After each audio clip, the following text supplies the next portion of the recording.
Thank you very much for having me here with this distinguished group. Thank you, Dario, for inviting me to come present to you a bit about my journey with diabetes.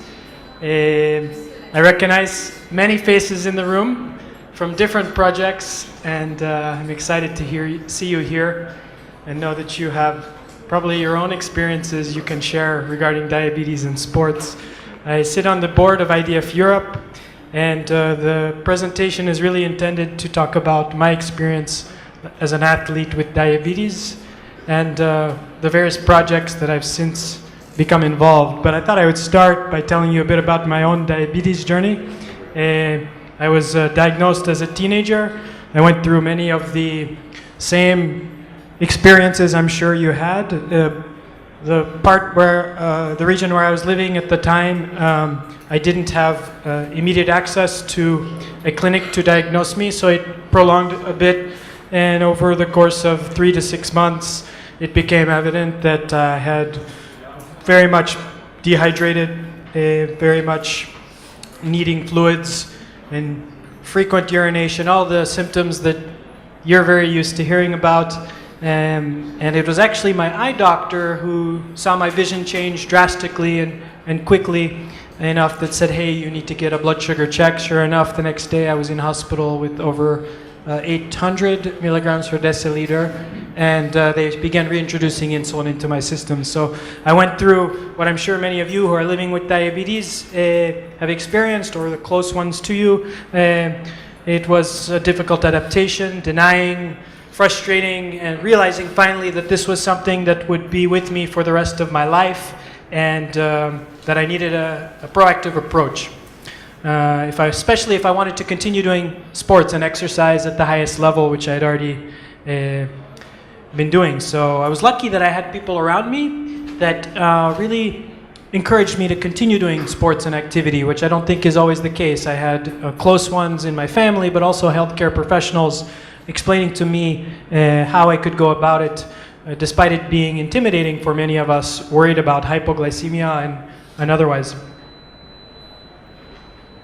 But to tell you a little bit more about me, Dario just mentioned it in a much more diplomatic manner, but I'm a bit of a geek when it comes to technology. At the same time, I have kind of had these parallel tracks where I've been involved in sports up to a professional level that carried me into the world of diabetes advocacy, which has been very welcoming to me here at IDF and otherwise at local member associations like the Fédération Française des Diabétiques, where I'm from.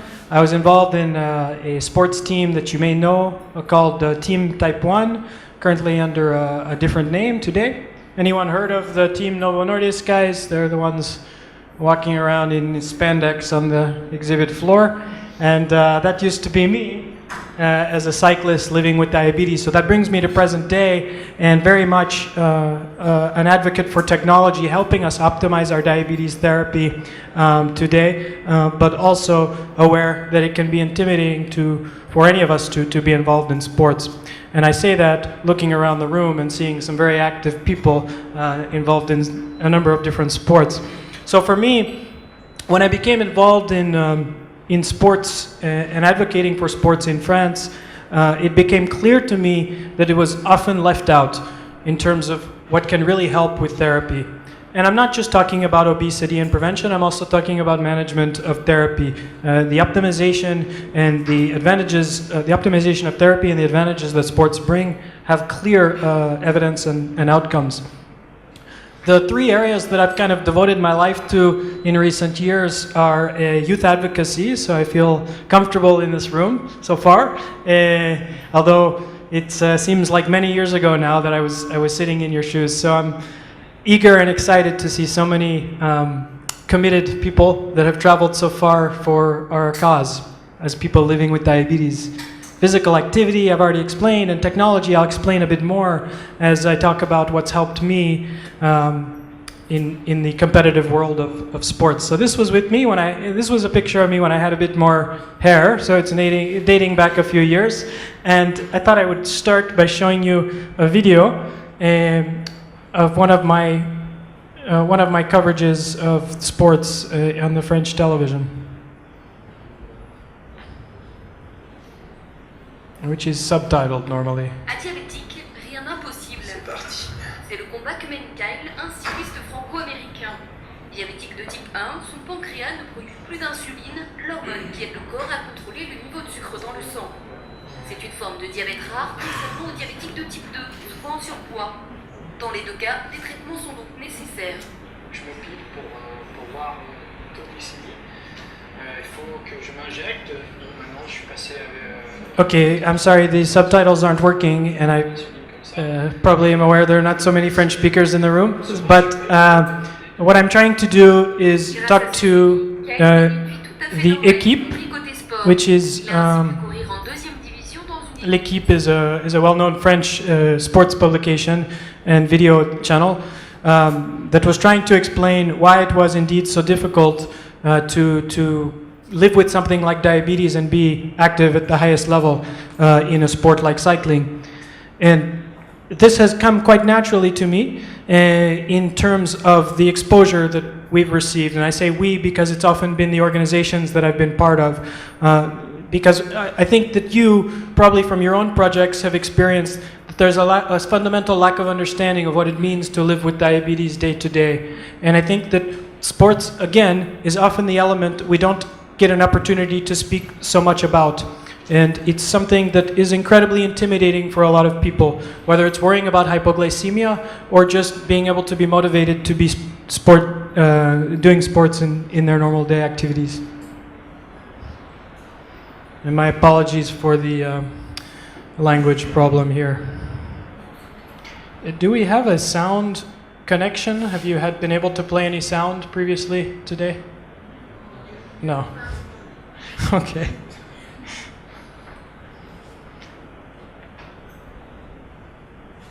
Moving on. This team that I met up with, I was very fortunate in the sense that I met a number of other athletes competing in certain different sports, cycling, running primarily, also some triathletes. And it sounds like a few of you have heard of this organization. Very interesting organization based in the United States. I was kind of one of their first European athletes that got involved in the founding team. They've grown a lot. It's very different type of organization now under their new big sponsor. But if you're interested in sports, whether or not it's cycling or running, I encourage you to have a look at their websites and information because they've done a great deal of work trying to explain what it can entail to do big events. And I passed out an article a little bit earlier. This is an article that an endocrinologist by the name of Miles Fisher from the UK, Scotland, NHS, had helped me write to talk in an almost scientific manner about the type of changes I was doing to my insulin and nutrition when I was competing up to 25, 30 hours a week.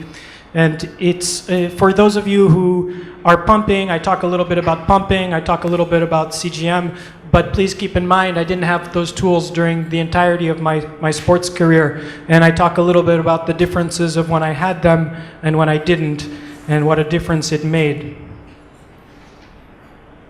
So this organization, Team Type 1, actually made a real impact in my life, and they had, athlete profiles that spoke about us and really allowed us to travel all over the world. I was a specialist in criterium races. Do we have any cyclists in the room?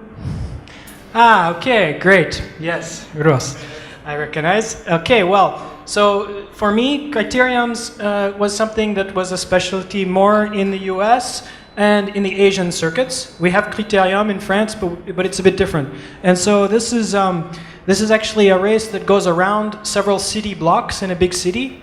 There's generally anywhere from 50 to 100 kilometers, so it's kind of a sprint race in cycling terms, and it's very, very physical.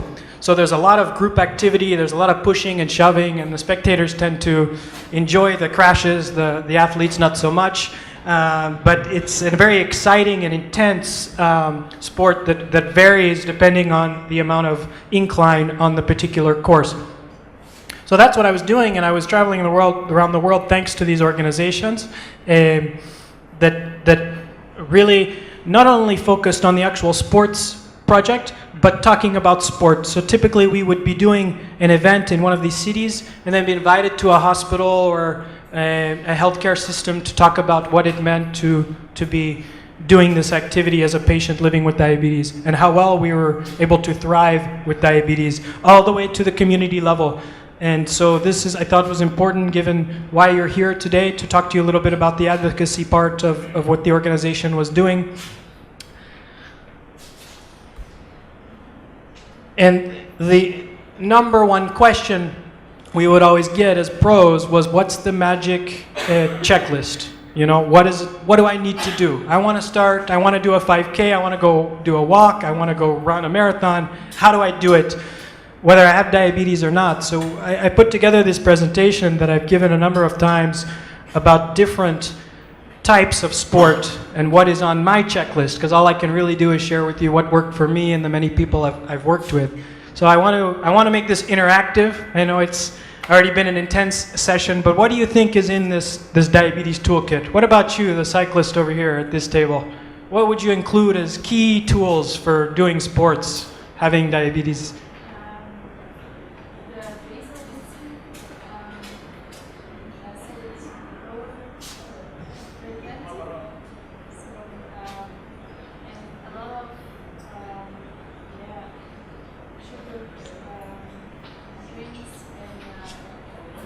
Okay, so I heard insulin titration tools, whether it's a pump or pen.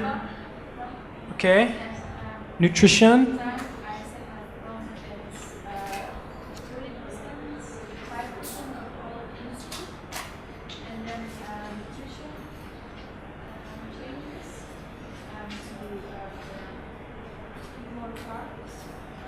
Okay, so what I'm hearing from you, and correct me if I'm wrong, is adapting your insulin therapy. So modulating the basal rate, which is easier to do when you're on an insulin pump, but also possible with a basal injection, perhaps, if you think ahead of time. And then nutrition on the other side. Yeah?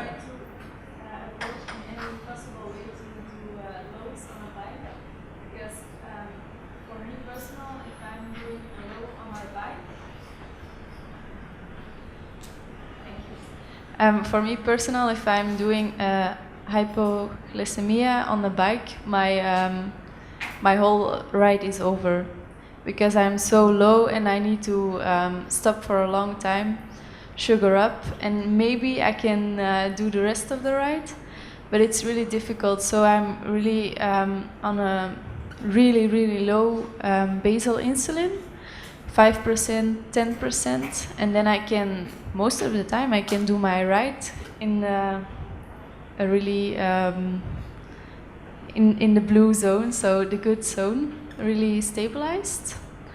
But it's preparation is the key. It's the only thing you can do it right, I think. Thank you. And where are you from? Belgium.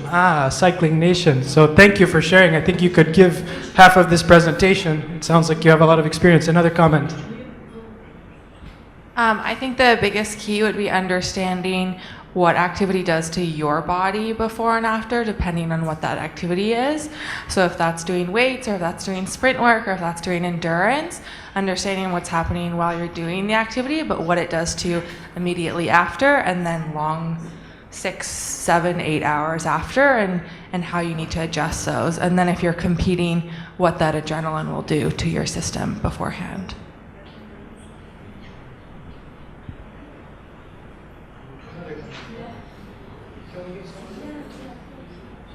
So I personally feel preparation is the key, because I've tried both the exercises. When I used to go to the gym, I generally used to spike while doing my treadmill. So, but when I started running outside, and for 5 kilometers or 10 kilometers, I generally set my basal to around 10%, because then I don't fall or go peak. So it's been different. If you understand your body, how the type of exercise is affecting you, then you can adjust your doses.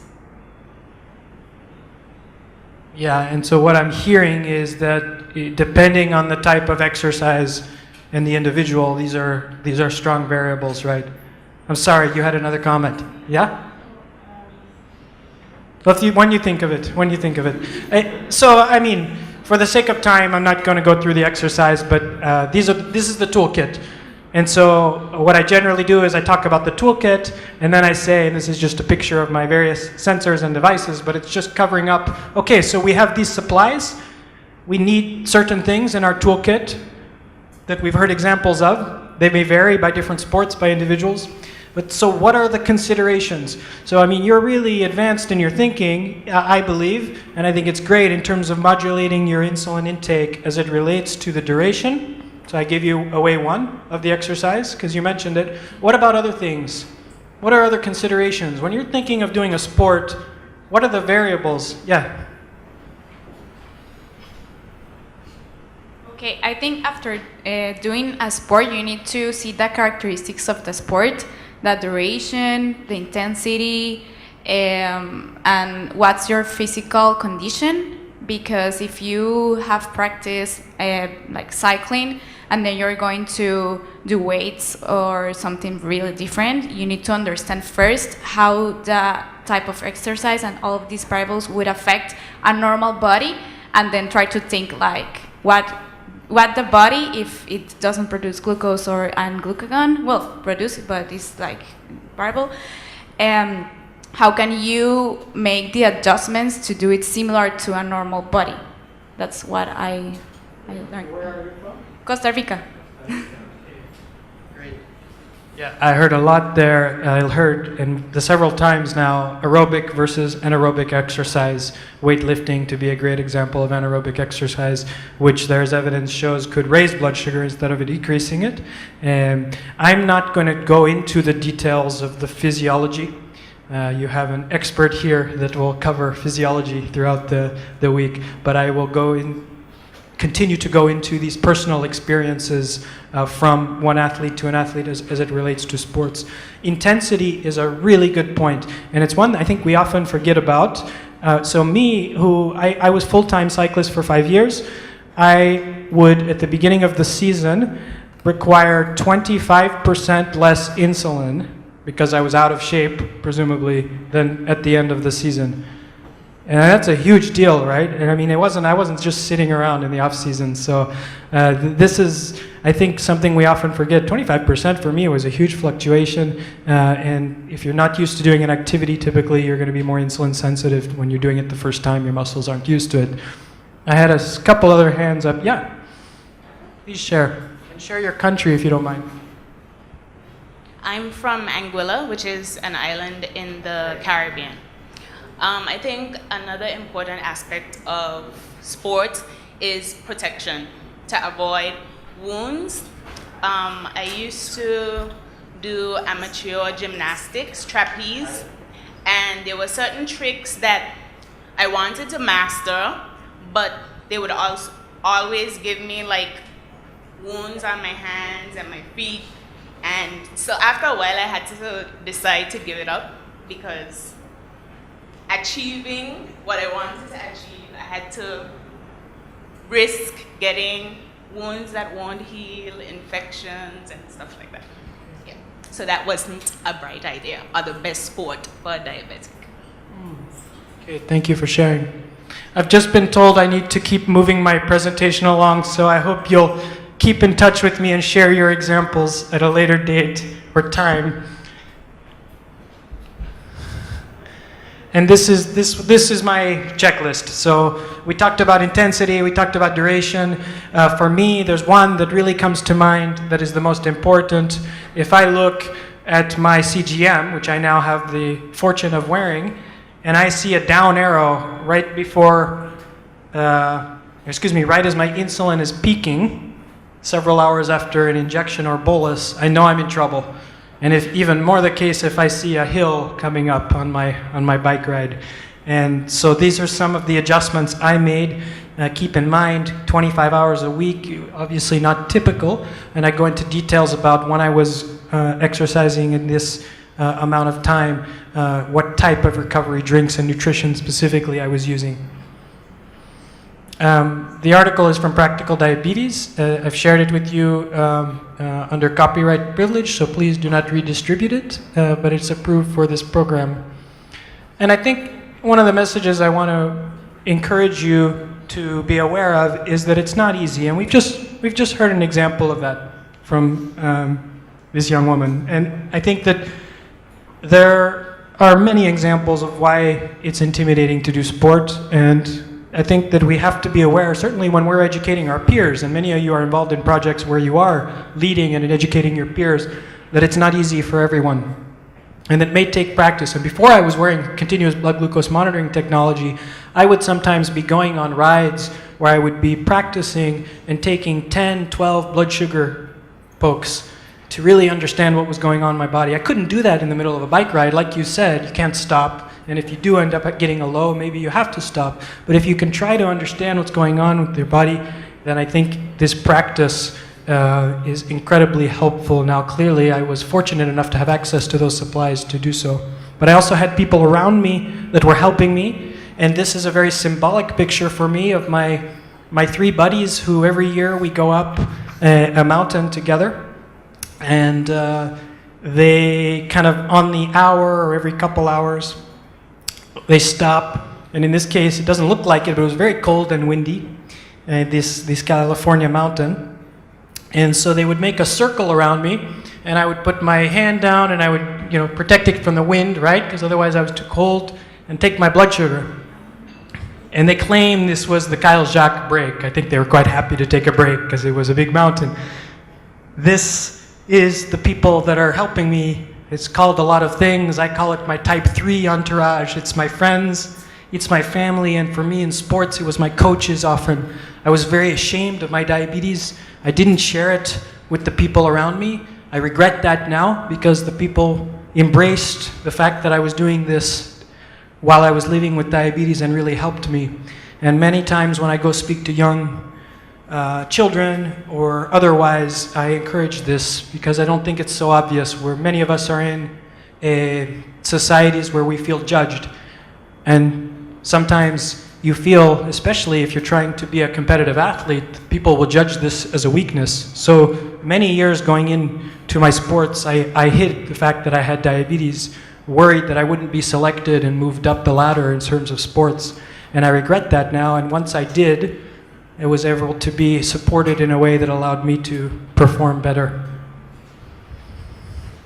So we have an expression with a local group in the foothills of the Alps where I live, of all different ages, that à diabétique, rien d'impossible. And it was in the video, the first video I showed you, nothing is impossible with diabetes. Well, that depends on a lot of things. That depends on having access to the right medicine and care. And I've been very fortunate to be in an area in France where I've had that. And I realize that's not consistent around the world. And that's one of the reasons that IDF exists, is to help work towards that. Do I have time for one more video? I'm looking at my organizing crew. Yeah? Okay. I see some nods. I'm going to take your nod as the official one. Okay.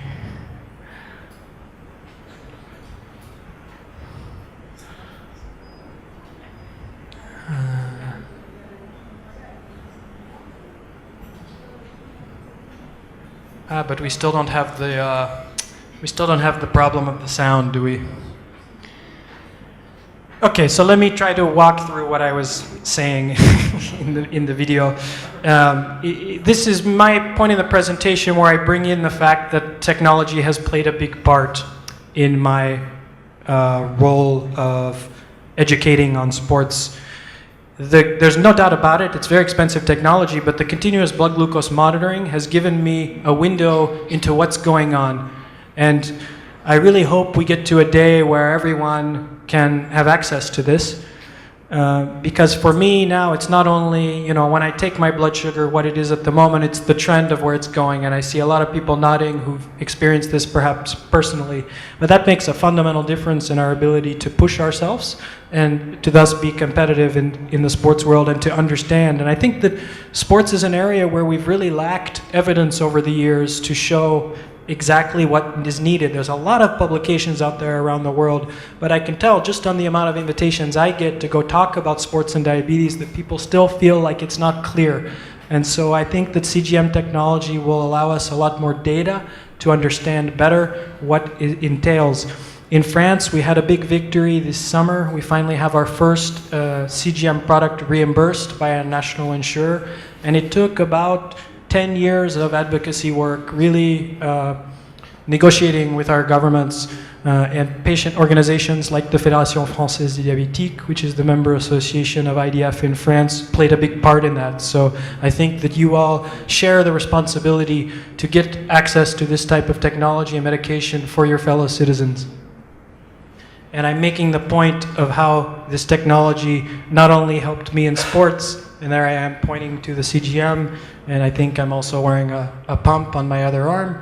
And this was a video that was played all around. In this case, I think it was Switzerland. It was a national effort that I had done. Is anyone from Switzerland in the room? No? Okay. So let's say Switzerland. Okay, I'm going to interrupt the video because the sound's not working. And I'm going to conclude and take questions.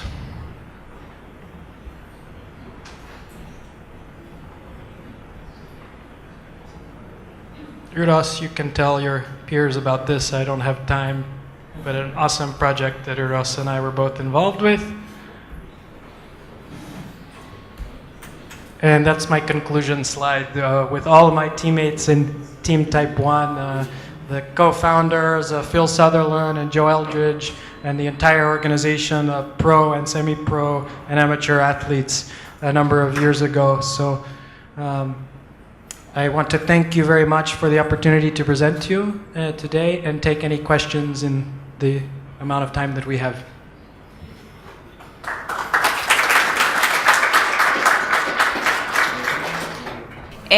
First of all, I want to congratulate you because I know doing sports and diabetes, it's a complex topic because always doctors and nutritionists and health professionals say to you, do exercise, but they didn't do it how to. They didn't say how to, and it's a whole thing.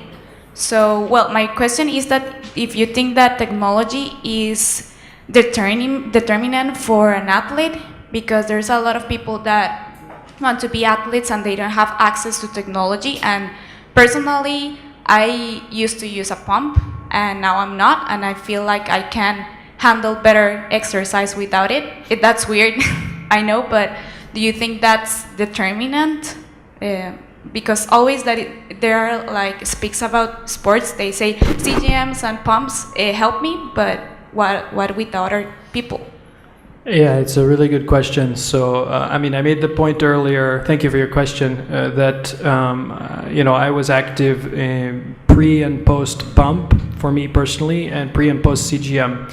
It's interesting your comment about pumping. I think pumping allows us, me at least, more flexibility to change at the last minute. This was the big advantage I saw, and versus being locked into a basal injection beforehand.